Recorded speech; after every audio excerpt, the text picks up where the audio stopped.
Hey, all viewers and viewers, my name is General Red Strategist and welcome to So You're Being Hunted. Phil's joining me via Skype. How you doing over there, Phil? Not too bad.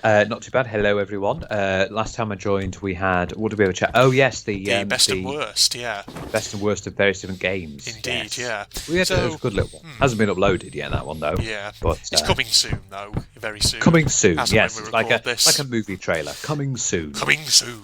to a yes. theatre near you. Or to a General Red Strategist channel near you, yes. Near you. Indeed. So, yeah, this is Near just another podcast-style episode, but, yeah. So, Phil, how are you doing over there? You were looking forward I'm to okay. this one? I'm not too. Well, I'd just say today is actually the 31st of August. It is indeed. August. Well, wow, lovely day. Sorry, you're a couple of 31st months behind October, there, so Phil. Yeah. Today technically is Halloween. It is indeed. But I don't think there's going to be many trick-or-treaters. No, about. sadly not. COVID-19 has health crisis really put a damper on things, hasn't it? So I don't think kids will be coming to the door, so don't have to get any sweets. But no, yes, I do have a topic, as we want to do in these things. We like our podcasty style episodes. And hopefully you'll like our podcast style episodes as well.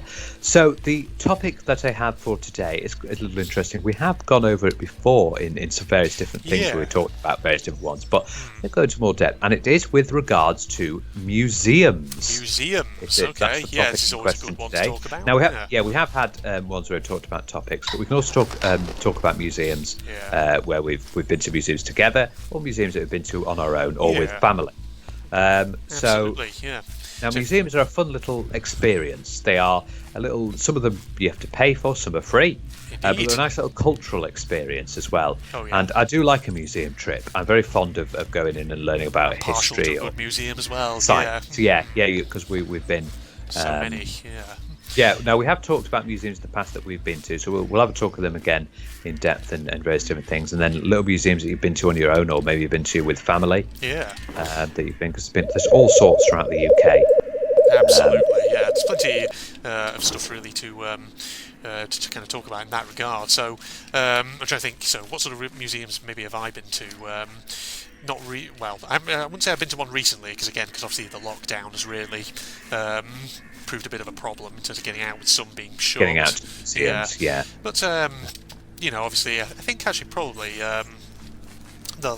one of the kind of last highlights was the Swindon Steam Museum when I went to that one, which was a while back now, but that was a good one as well. Oh right, okay. Yeah. So is that on your own? Was it? That was when what's his face, Jim came round because he wanted to kind of go there, and Jim came, yeah. Yeah. So we went and just had a look around there. It was good.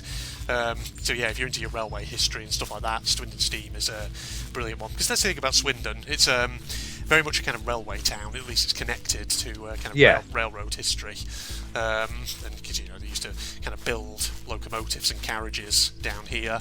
The locomotive works, or whatever it was, back in the 19th century.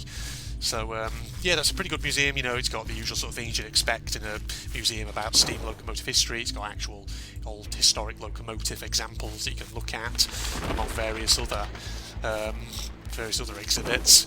So it's a fantastic one. Yeah, that is it's definitely a little interesting one. That's good that you went there. Had a little journey together. Now, was it free, or did you have to pay to get in? We did have to pay to get in. I can't remember what was the admission fee. I don't think it was cheap. We did have to spend. I think it was somewhere. Was it as high as about a tenner or something? I can't quite remember exactly. Wow, that is quite expensive for an entry fee for a museum. It is. Yeah. But I don't know, unless I'm misremembering, and it's actually not quite that high. But I do certainly remember there was an admission fee. I mean, I remember Beamish when we went that time. That was an expensive one, I think, to get into. That was, yes. Now Beamish was very, very interesting. Yes. Now Beamish, I think it was about 18 quid to get into Beamish. Yeah, so it was.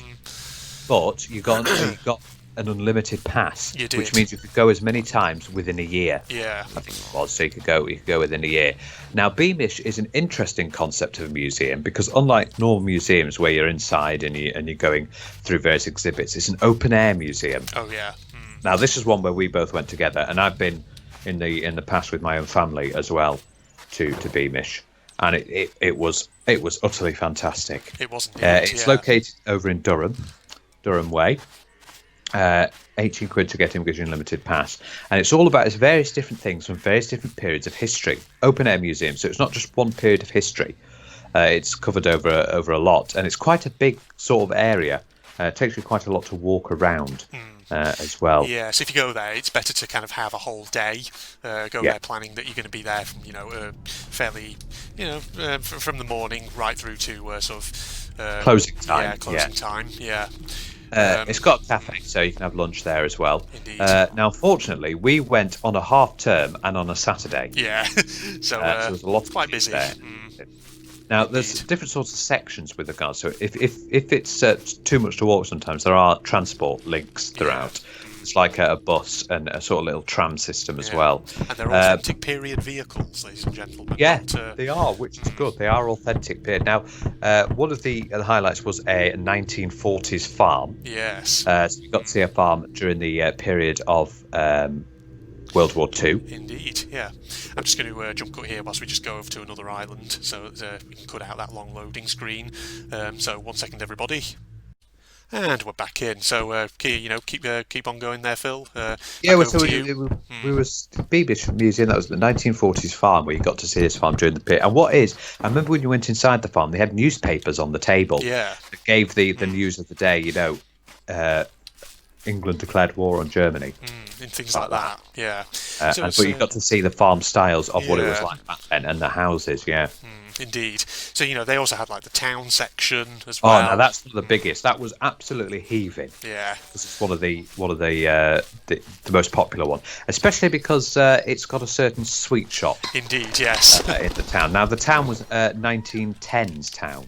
1910s, that's correct. Yes. Yeah. Now it's famous for having a sweet shop with an unbelievably huge queue outside it. Oh yeah, you really had to queue for that one. But it was the oldie worldy sweet shop, with the glass jars on the shelves where you got to. And then round the back, you could see them actually making the sweets as well, which is really cool. And we got some, yeah. Yeah. That's the only thing with that kind of shop. It's like the moment you go in through the door, you have to sort of keep your eyes on, what sort of things available and kind of really try to identify what it is you're going to buy before you actually get to the counter, so that obviously the queue can keep moving. But it's fantastic, really, stuff. It's just that kind of old world charm to it. Yeah, there was also across the way was the bakery, which was also busy. They could try the breads. But it's 1910s town, so I remember there was one where you got to see a printing press, and there was one where they had a newspaper article actually on the door, the sinking of the Titanic. Yeah, that's right. Which was interesting. And then they had this message system where they sent a ball with various different messages from like the clothes shop to it's like the pneumatic tubes, whatever they are, linking each building. So it's like you put one in at one end, it's like you pull a switch or whatever and it sucks it through to where it needs to go. Yeah. Indeed. So Beamish was a fantastic museum. And talking about that pneumatic system, another museum that has that I have been to, and it's mostly a kids' museum. Yeah. It's Eureka. Oh, Eureka, yeah. Eureka Museum, which is Halifax. Now, Eureka is a very hands-on museum. You get to actually interact with various different elements. Yeah. And Eureka is one of those things which I think it primarily kind of caters to families, like it's like for, especially if you have young children, because I think that's very much who it's aimed at. And I remember, we went there in primary school, and so it's all about kind of science and stuff like that. Lots of science, hands-on stuff. Yes. And it's you have those again. Everyone used to love that because there's like a shop and a bank and something, and you could use the pneumatic tubes. But Eureka's it's a very sort of kid-friendly one. It's right near the train station, funnily enough. It borders the train station at Halifax. Indeed, Very good museum. Yes. Top end, I would say. Take your kids there. Take your kids there, yeah, if your family. There's also I'm not going to talk too much about this because we actually have a whole episode dedicated to this. All right. The Manchester Science Museum. Oh, Manchester Science, yeah. Indeed. That's like an episode way back. But yes, we've been there to the Science Museum over in Manchester. But there is a whole episode dedicated to that. Yes. So we won't go there. Have a look at it. Yeah, it's called Manchester. The episode's called Manchester Science Museum. Indeed. Not too sure. Yeah, speaking of kind of museums as well, which technically I have done episodes on. Obviously, there was an episode way back, like episode 200 and somewhere around 219 mark, somewhere around there, where I was talking about Oxford, and I've probably talked about the Ashmolean Museum. Yeah. Yeah, you've been there. Yeah, so I think I probably talked about that really in that episode. But that's a good one. It's got the art gallery. It's got all kinds of stuff in it, including kind of ancient civilization artifacts. In fact, I remember the first one actually. When you go in through that door, I don't know if it's still there, it might well be, is they have a statue of an ancient Egyptian fertility god.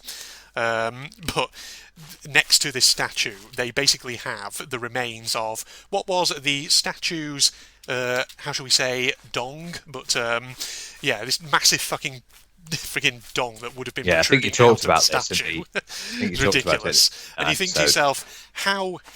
These ancient civilizations, sometimes they just didn't get the concept of subtlety, did they? No, well, you didn't really think about that, did you? Fertility gods and goddesses. Yeah. Didn't really know back then, yeah. No. So that's one that you went to, obviously, with your parents. Yes. We've obviously done Eden Camp. Eden Camp, one we have talked about that, yeah.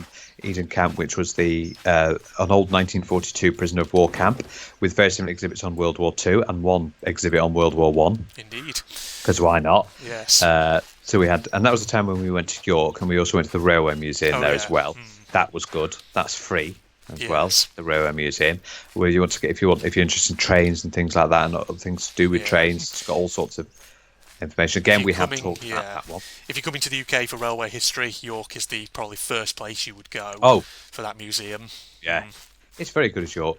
We've obviously done the Armories in Leeds, Royal Armouries. That one we talked about in the episode. I think we actually talked about that in the Christmas 2019. Yeah, because it was around about then, wasn't it, that we went for the first time.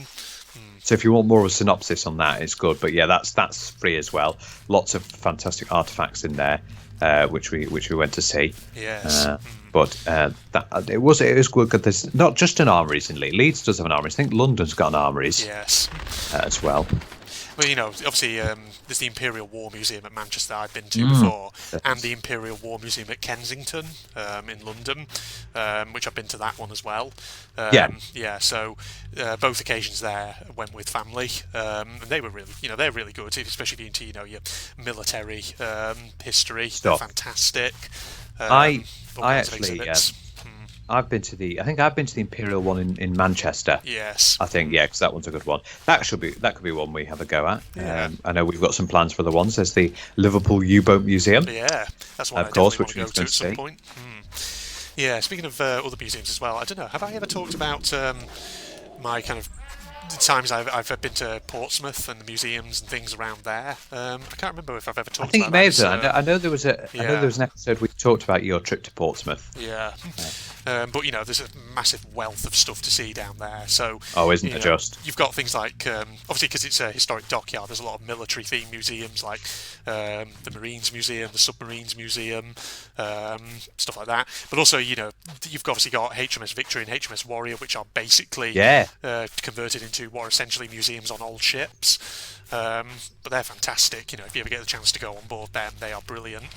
But it's just fascinating with those ones because obviously you've got HMS Victory, which was most famous for being the flagship of Admiral Nelson in the early 1800s against during the Napoleonic Wars, and then you have HMS Warrior, which is from the 1860s. So it's like not even a period of 100 years between those ships. But you look at how quickly technology between those two things has advanced, because obviously HMS Victory is an old sailing ship, whereas Warrior is a proper Victorian steam-powered fighting ship. It's just fascinating to look at them and compare them. Yeah. I like museums where they give you lots of information. I'm just trying to think of some others I've been. Now, I have, funnily enough, interesting museum I have been to is Cadbury World. Cadbury World. Yeah, not historic. Well, it is historical because it shows you the formation of how chocolate formed. But we were tricked by our parents. Right. It was me and my sister when we were younger. Yeah. And we were out because it's obviously near Bournemouth. That's where it comes from. Yeah. And we were out on a caravanning holiday. And we were just walking around, and we were walking on a river that was across from the Cadbury World. And me and my sister were like, "Oh, look, it's Cadbury World. Can we go there? Can we go there?" And our parents were like, "No, no, we're not going to there today. We're not going there." So we were just sad, but we moved on. Yes. And then we had that walk, and then we got back into the car. And they started driving, and then we started seeing this big factory building, and right. all of the we started to realise, because all of a sudden they were like railings, and the railings were started to be coloured purple, and we're wondering. And then we saw a big sign, Cadbury World, and at this point our parents drove in, and we were both like, "What?" And they said, "We got you. At first. We got you. We planned this in advance. We've booked it. We paid for it. We're going to Cadbury World." And we screamed our heads off. We couldn't believe it, and it's absolutely. I'll tell you what, it was amazing. It was because it was. It started off with the history of chocolate, which of course came from the Aztecs, who found the coca bean plant and started to harvest the plant. Originally, they started with it as drinking chocolate. You know, you just drank it, and it was very expensive. Only the rich could really afford it. So it started becoming like that, and then it started becoming a bit better. More people could start to afford it, and then they started making it in a format where you could eat it. Chocolate, and more people could start to afford it. It didn't just come for the rich, essentially like lobster, because lobster's a funny thing. That used to be something just for the poor, and then it's now become something for the rich. But yes, it was just amazing. Poor rich, something for the rich, but came for the poor. Do you mean? Yeah, because I think you just said started for the poor, went to the rich. Sorry, I got a bit to. No, lobster. Lobster used to be for the poor. Really? But now it's for the rich. I actually didn't know that. That's interesting. I always thought that lobster was like something so premium that it would have been kind of the other way around. But no, clearly I'm wrong. When you go to restaurants and things, they're always like lobster's the most expensive on the menu. Oh yeah, but I always thought that historically it was one of those things which it kind of, because it's seen as such a premium kind of thing. I always thought that traditionally it was that thing that only rich people could afford, and so I guess just the kind of assumption that came out of that was, in that case, maybe it's just something that has always been historically eaten by people. No. Lobster used to be something that was for the poor. The rich thought that lobster was a pile of shit back then, and it was just for the poor, and only the poor could have it. And then it started to get a bit more. They started seeing it as a bit more delectable, and so it started increasing in value. It became rich. But chocolate, on the other hand, was the opposite way around. The rich had it first with the drinking chocolate, and then it got more affordable. Now that I think about it, I guess actually, it does make sense about lobster. Sorry, I'm just going to keep rabbiting on about this for a bit. Now that I think about it, actually, it kind of would make sense, because I guess if you're sort of like a just a fisherman living a bit of a subsistence lifestyle on a coast somewhere, you probably would set up traps and you'd probably get lots of lobster, and that would probably be a staple part of your diet, I'm guessing. So actually, now that I think about it, it presumably does make sense from that sort of angle. So keep going. I'm digressing a bit. No, it's good to but the Cadbury World was absolutely fantastic history. And the funny thing was, at various points as you go through, they kept flinging chocolate at you. So it's like a little thing, you get the curly whirly. And then there was like a final bit to it where you got to see the factory. Because it's actually in the Cadbury factory, and you got to see them in the boxes. And then the final bit, there was like a taste thing where you got the warm chocolate in the cup. Yes. I bet that's good. And then you came to the end of the tour, and you know what was at the end of the tour? A shop selling Cadbury chocolate. And by that point, you were full. You were like, I don't want any more chocolate, thank you. I've had my fair share. So I bet that shop didn't get much of a patronage there. Probably people might well splash out thinking, I'll have it later. I'll have it later. But that was it was interesting to see that the way that chocolate's come into being. Another one actually is when we used to live in Germany. Oh right, yeah. We actually went to a museum there called the Deutsches Museum. And that was just basically a generic museum showing about all sorts of different things. There's a mixture of sort of sciencey stuff and history stuff. So you'd have a flight hall, and then there'd be like an exhibit on waves to see how they work. But the funny thing was, it was in German and English, but it was very interesting. Yeah. And it's in Munich, so anyone who is over there, I'd recommend the Deutsches Museum. Very, very interesting museum. I would highly recommend it. It's just so good, their museums, the cultural things and things that they give you. I'm trying to think of some other museums as well. I'm just trying to sort of rack my brains. Is there any that I've never actually talked about before? I mean, I think I've probably talked about most of the museums that I've ever been to, but it's always good just talking about them. Because like you say, cultural icons, fantastic stuff. Give you a lot of information. You just got to make sure you don't overload your brain. Yeah. You can get the museum saturation. Indeed. Where you get just too much information. I'm just thinking actually as well about kind of like museums in foreign countries that maybe I've been to. because I can certainly remember, from when I was a teenager, going to places like Berlin and Krakow and Moscow and St. Petersburg. There's plenty of museums around there. Again, but most often connected to things like military history, stuff like that, Second World War, and whatever else have you. Like, for example, you've been to Auschwitz. Yes, haven't you? I have. Yes, yeah. so that's a sort of museum. I haven't been there. I would really like to go. Yeah, it's one of those places. I'd like to go to see it for the commemoration stuff. Now, I think it was due to be on one of our plans, wasn't it? Because we were going to do a sort of Europe trip. Yeah. Which is still ongoing. We're still going to do it. We just have to wait for the COVID to sort of lift a bit. Yes. Yeah, and then we can go but Auschwitz has definitely got to be on the cards. Oh yeah. If you go to Auschwitz, probability is you'll go to somewhere like Krakow, and then you'll use that as a base from which to get across to it. But the whole thing's been converted into essentially a big museum to remember the victims of the Holocaust. And yeah, it's quite sobering when you get in there, quite harrowing, and you see just the size and scale of the place, especially when you get to the Birkenau section, which is massive.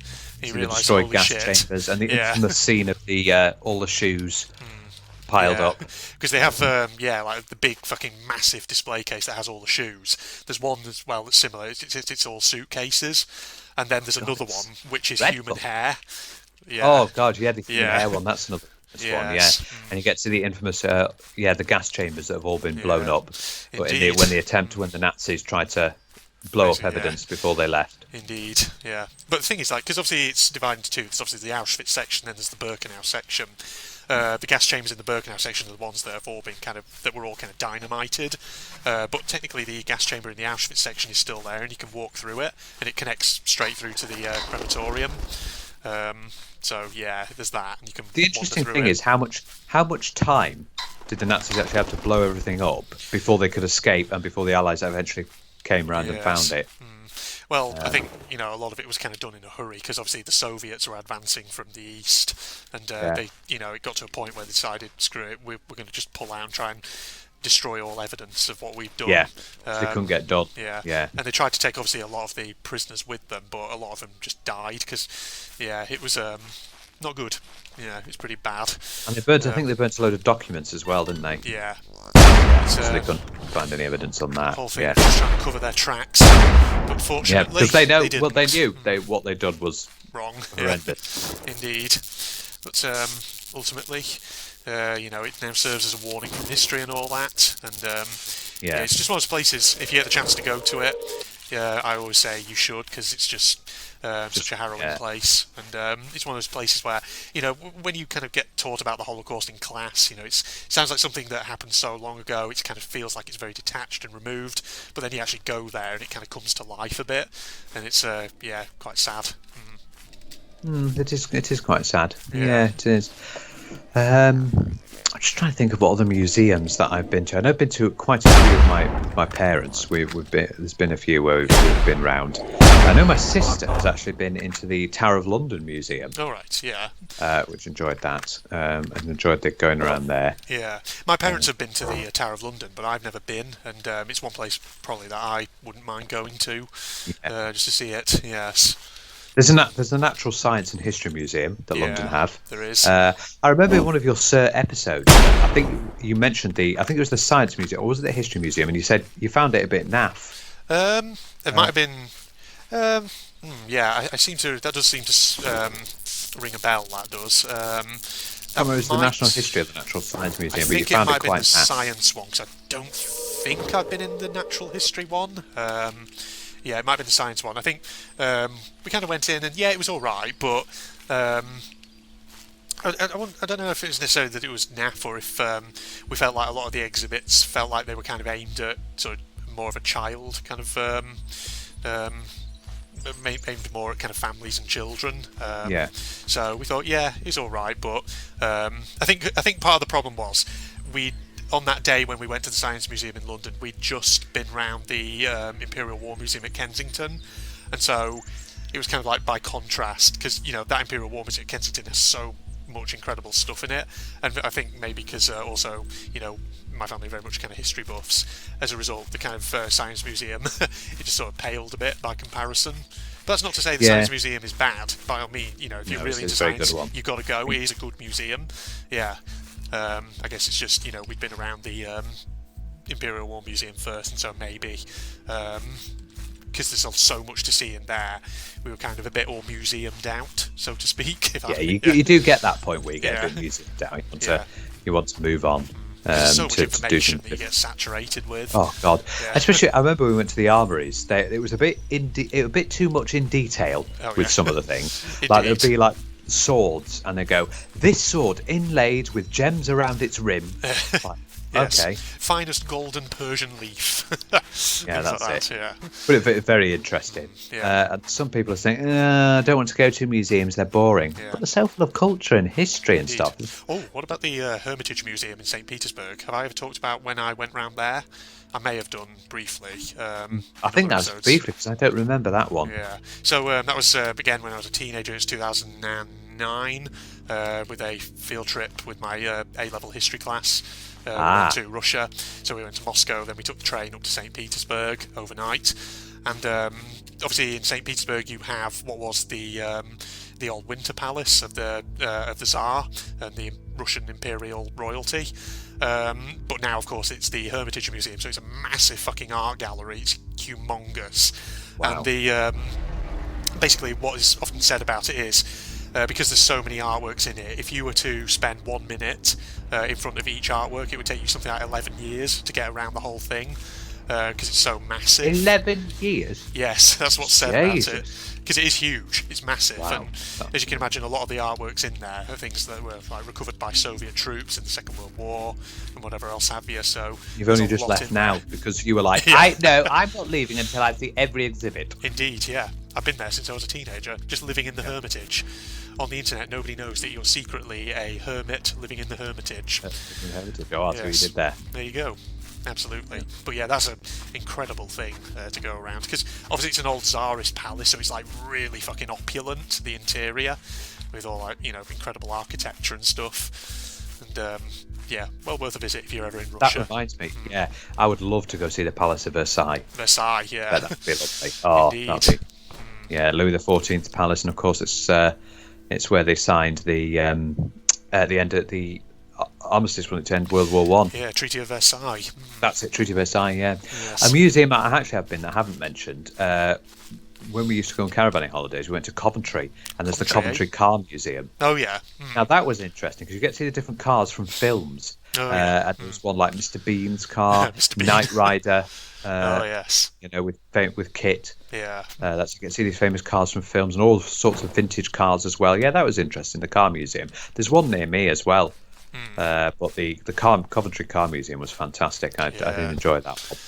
Oh yes, that's one I haven't been to, but who knows? Maybe one day get a chance to go. Yeah. So gosh, there's so many museums, so many places you could talk about. I'm just trying to think when I went on school trips, because obviously I've been to Berlin and I went to Paris. Yeah. I don't think we really went to museums. We went round and saw the sights. Yes. Like Notre Dame and Eiffel Tower. Yeah. Things like that. Absolutely. Just fun to go to and to learn. And I do like learning about things. I like learning about history. I like learning about facts. Yeah. Another one I'll quickly talk about before we wrap up the episode, just related again to when I went to Russia. In Moscow, they have Victory Park, and on there they have what is essentially a museum, but it's notable for having these massive fucking dioramas of these kind of World War II scenes. It's like you stand on like a ledge and you just look down. It's like this massive kind of painting. What's World War II? What's World War II, you say? Well, I'll tell you all about it. But yeah, it's like they have these giant sort of paintings that are like massive floor-to-ceiling things. Jeez. And then these are like set into these big alcoves where they have almost like a kind of stage with scenery laid out in front of it. So it's like almost you're looking on a 3D scene. It's incredible, really. But yeah, that's in Victory Park in Moscow. What about one virtual museum we should mention? Do you remember when we did that Museum of Simulation Technology? Oh, yeah, that little demo that we did. Oh, a fun fact about that. Apparently, I don't know if it's already out on Steam, there is a game called Superliminal, which I believe is basically the full version of that. I don't know if it's available on Steam, but yeah, that would be definitely I like that. I like that demo. Yeah, it was good, really interesting doing the concepts. I'll have to have a look. Yeah, I'm sure I saw either there's a Steam page, but it might not have been released, or for all I know, maybe it has been released by now. I'm not sure.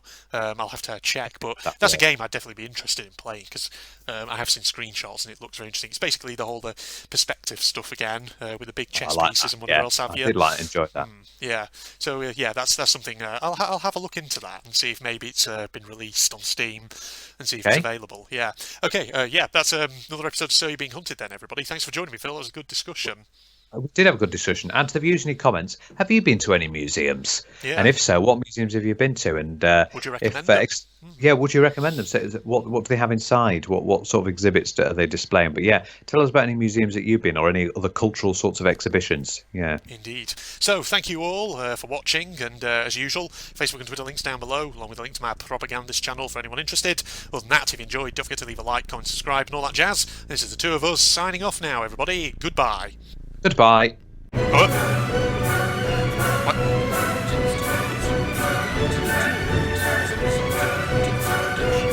Oh, yes.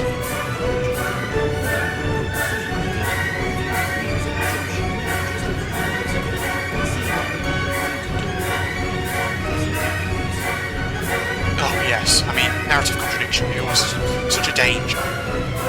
Isn't it? Go this way then? Oh, I see you fenced up the lift to try and stop me from doing this, perhaps? No. You nearly had me. Bastard.